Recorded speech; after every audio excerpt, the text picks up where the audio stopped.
The 1960s were an awesome decade for non-sports cards.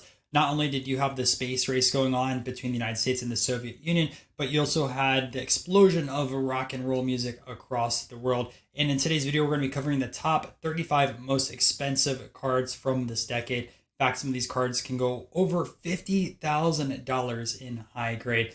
Ton to cover in today's video, so let's take a look at some cards. All right, let's jump right into it. So a few things. I tried limiting the cards for each set to one. Sometimes if there's a lot of cards worth mentioning, I'll bring it to two. I'm probably missing cards in this video. Listen, non-sports is hard, especially when you jump into foreign issues. And then something new in this series in comparative to some of the older stuff is going to be promo cards with music. And a lot of the promo cards for different bands, they have limited amount of sales out there. Grading companies don't even grade them most of the time. And there's not even a ton of images online. Additionally, with these promo cards, some of them are autographed, some of them are not autographed. I don't know which ones were distributed only autographed. There's a lot of complexity to it. So I'm just telling you, I'm trying my best on it. Additionally, with those promo cards, once again, I tried limiting it to two per band. For the 60s, if I didn't, the Beatles, Stones, and Hendrix would dominate this list. I mean, literally, majority of the cards would just be from essentially these three bands. There's others that would probably make it as well. Some of these get really, really expensive. And we'll also mention this video took 10 plus hours to compile, maybe more. There's a lot of research that are involved in this. And again, it's not going to be perfect. Also, I put some cards on here just based off of future predictions, not necessarily the top 35 most valuable now as of 2025.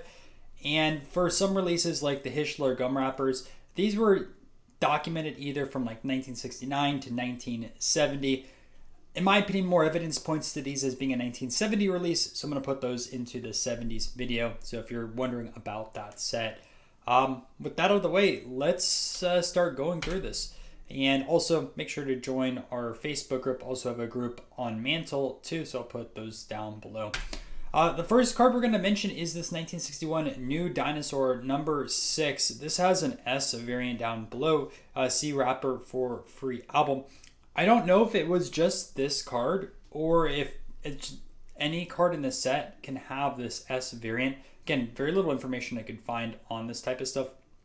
I wasn't familiar with this until really researching into 1960s cards. I know New made a lot of different sets out there, especially music cards, which we covered in our 50s video. But these dinosaurs, I did not predict something to be so expensive.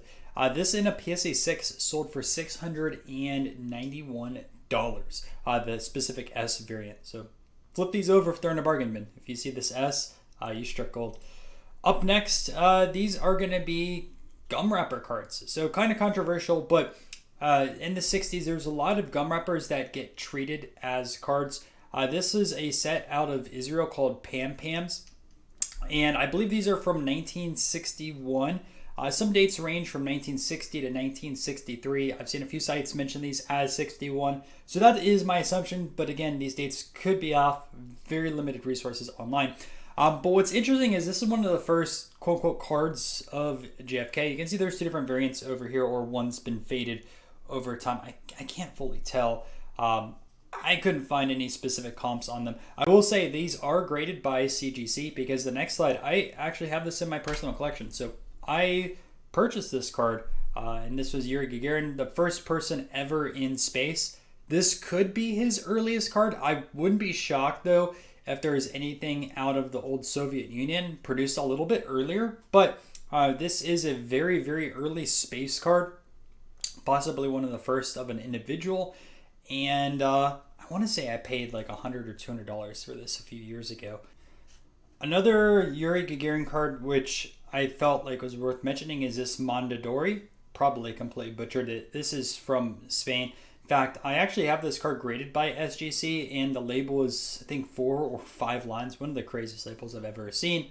No public comps on this card. Really, I haven't seen many of these online at all, minus the copy that I have in my personal collection.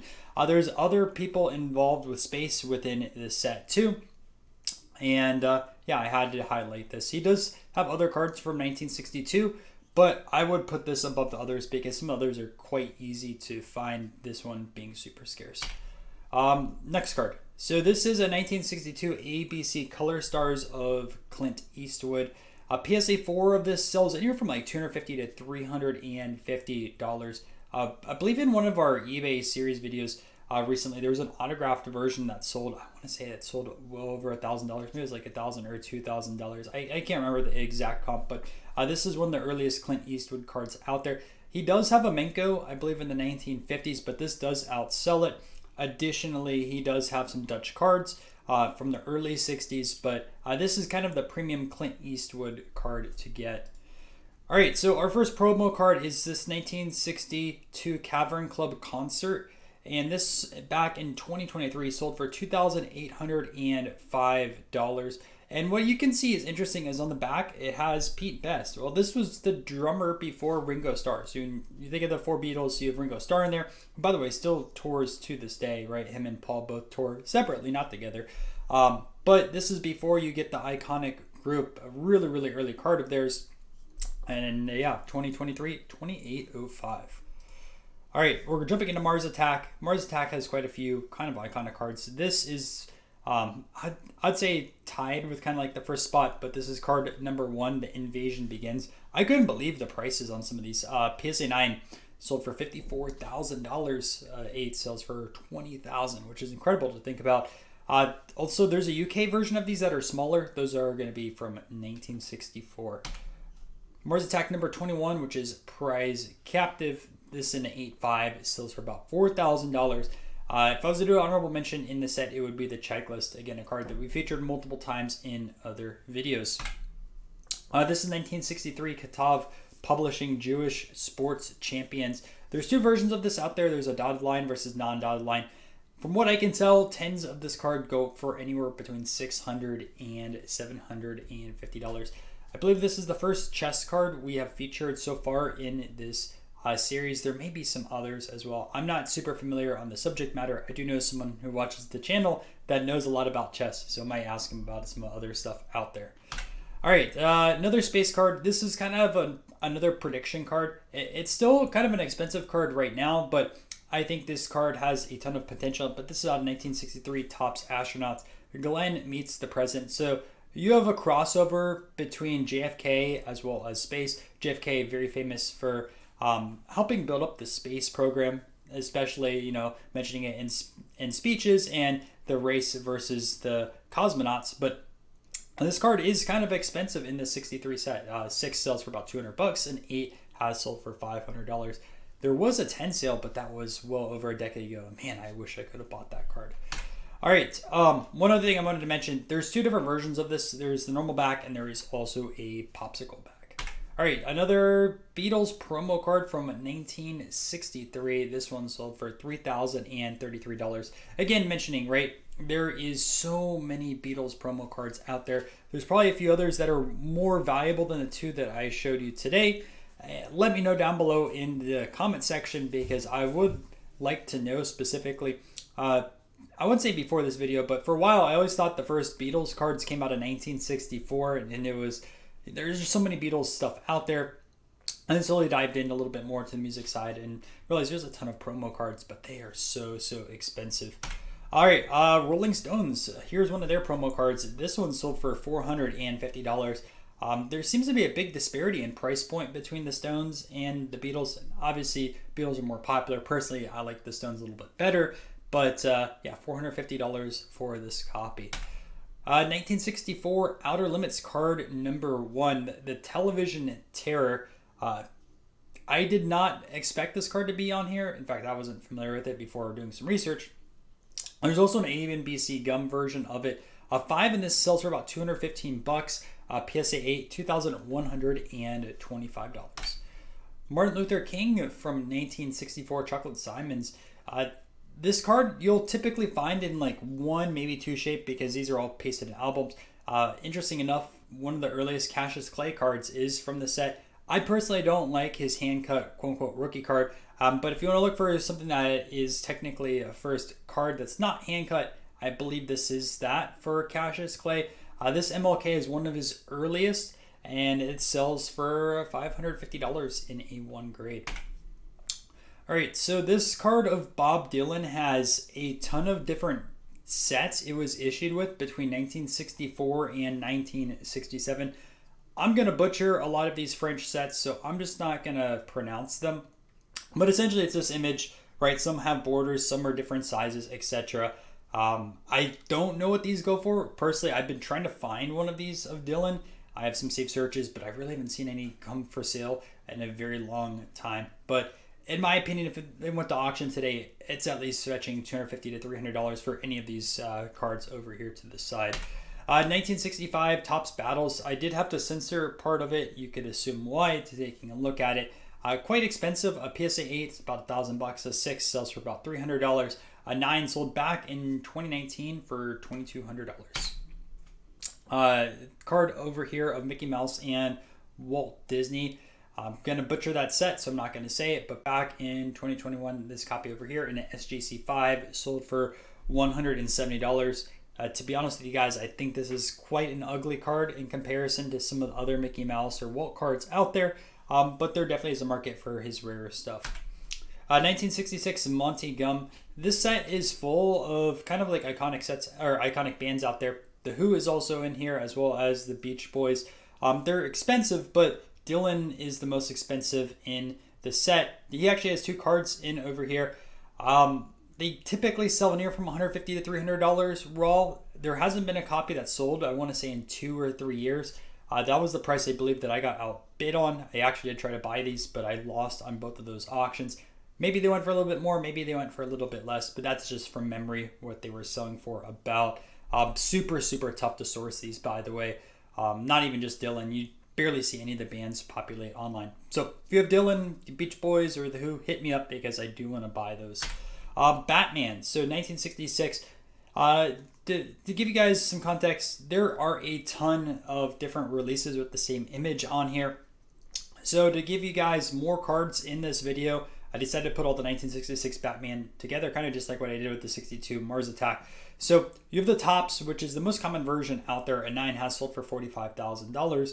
1 is about a $100 card. Then you have the O-Pee-Chee, which sells or which has a pop of about 80. Then you have A and BC, which is out of London or United Kingdom, right?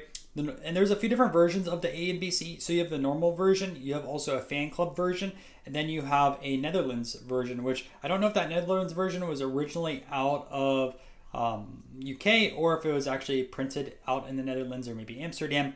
I just don't know, but I have seen that online. It's a pop one as well.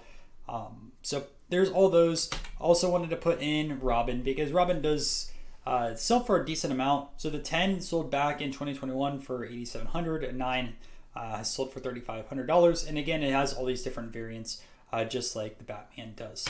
All right, we're jumping into wacky packs. We're going to feature 2 over here. First is Rats. I believe both of these cards were pulled from production, so that's why they're so expensive. Back in 2012, a 9 sold for $15,000 and a 7 sold for $9,000 in 2023.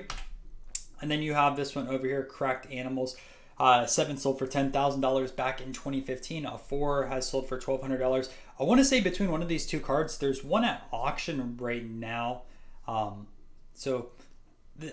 talking a little bit later since I prepped these slides. I prepped them probably in February. So it might have actually ended by now. And I'm kind of curious what that final comp is. I can't remember who was selling it. Maybe it was Heritage that was selling it. But I'll let you guys know if I do a little bit more research. So we're jumping into some Jimi Hendrix cards. This is considered one of the grails of music cards, 1967 track records. I do want to say this card is heavily counterfeit. In fact, when I was first trying to find this card, I found a lot of fakes out there that were reprinted. So be careful when you're trying to grab this. Additionally, the grading companies aren't grading these promo cards. Again, huge mistake in my opinion, right? They should be grading these type of promo cards, especially when they sell for $4,626 raw, right? And there's counterfeits out there. We're not talking about like a $10 card or a $20 card. We're talking about something that sold back in 2023, again, for $4,500. Today, it's probably even more. But this is one of the first Hendrix cards out there. Another Hendrix from Track Records. This had a piece of tape here on the back, pretty poor shape, and this sold for $700 in 2024. Personally, if I saw this at auction, I might have tried to buy it. but I saw it a little too late. So I actually wasn't familiar with this image. I've seen this one before, sell a few times. There's some autographed copies of it, but this one might be slightly rare, although it's tough to tell, right? Because the condition on this one was nicer than this one. They both went to auction. All right, another music card, and this is one that I put on here just based off of speculation. I think this card has a lot of room to grow still, but this is one of the earliest of Dolly Parton. 7 sells for $200. Personally, I don't have a copy of this. I do want to grab a copy one day for my music PC. I couldn't really tell you many Dolly Parton songs. In fact, I don't listen to her music. I listen to a lot of rock and metal music, so that's kind of why I know a lot of rock bands and different things like that. But regardless, one of your famous country musicians out there. The card that I put just based off of speculation is this 1967 Robert Oppenheimer. So recently, Topps had a cut autograph of Oppenheimer, got a ton of traction all over social media. A movie that came out was super popular as well. This, I want to say, is one of his earliest cards. It's by Panini, and I'm going to butcher that set name, so I'm not going to say it, but it's a set full of famous people from history. There's 2 different versions of this, depending on the back. There's a Bisvelita back. Also, you can find these still under $100. Personally, I bought my 5 copy with the Bisvelita back on Check Out My Cards, and yeah, I think this has a ton of room to grow. So now we're going to jump into another Walt Disney card. This is from 1968. This in a 3 sold for $515. Back to the music side. Probably the easiest and one of the most popular Hendrix cards to find is the Panini Cantanti. There's multiple versions of this actually. So you do have 2 different backs. There's also one with like a rougher edge on here, like a deckled edge. And this price has been all over the place within the last few years, but you can find an 8 for about $900 back in 2023. Another Panini Cantanti is of the Doors. Another card, very similar pricing to Jimmy. You can find Doors in low grade anywhere from, I'd say, $50 to $200 just based off of condition-wise, both backs as well. A 10 has sold recently for $1,600. All right, a rarer issue of Jimi Hendrix. This is 1968 Cross or Crass.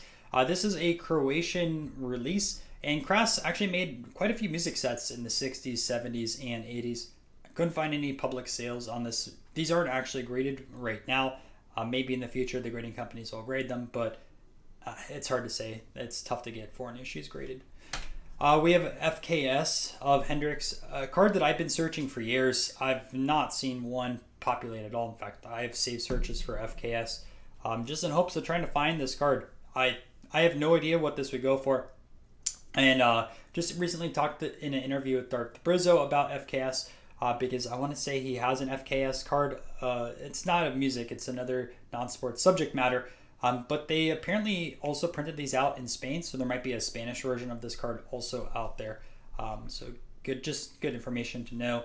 1969 Bergman. So this is of Pink Floyd. What is interesting is, as of now, this is the earliest Pink Floyd card, but it is actually missing David Gilmour. So there's kind of some conflict on this card. Some people prefer the 1972 Panini Cantanti because there's Gilmour in there. And when you think of Pink Floyd, right, you think of Gilmour and Waters on there. So this card is still the earliest Pink Floyd card, but it's missing a substantial name. And these are pretty tough to find. They do sell a few times every year. PSA 7 has sold for $14.40. And I do want to mention that our wonderful grading companies over here have no idea how to demonstrate what year of a Bergman is out there. They said this is a 1969. This is not a 1969. So be careful because a lot of these out there are labeled as 69. This is not the 69. This is the 69. All right. 1969 Topps Wacky Ads card number 25. A card that was pulled from production really early. It's expensive. A 5 sells for about $1,100. A 9 selling for $3,200. A few other space cards I wanted to throw in here. Listen, there's probably a few others of Neil Armstrong out there for foreign issues and things like that. In fact, I do know of a few that I didn't put into this video. Hard to tell where they would be at long term because a lot of people haven't really gone after space cards as of yet. This is one of his most iconic. This is out of Topps. Topps has made much of a bunch of reprints over the years. You can find this in a 6 for about $200. If you do have this in a high grade, I am interested in purchasing it because I don't have an 8 or a 9. That's something I want to have in my PC. You also have this of Rizla Gum, right? So same image. This is much, much tougher. I personally have this card in my PC. I want to say I paid like $100 for it, but there's writing on the back. But this is from Belgium and larger card. I did try to get this graded a few years ago and it was rejected. There's no public sales of this out there. And that's it for this video. Did I leave out anything from the 1960s? Please let me know. Again, this took a ton of research to make. So if you guys do enjoy these videos, make sure to subscribe to the channel. I'm going to put the playlist on here right now for the most expensive non-sports cards for each decade. If you want to learn even more about non-sports, I highly suggest you check that out. And I'll catch you guys in another video.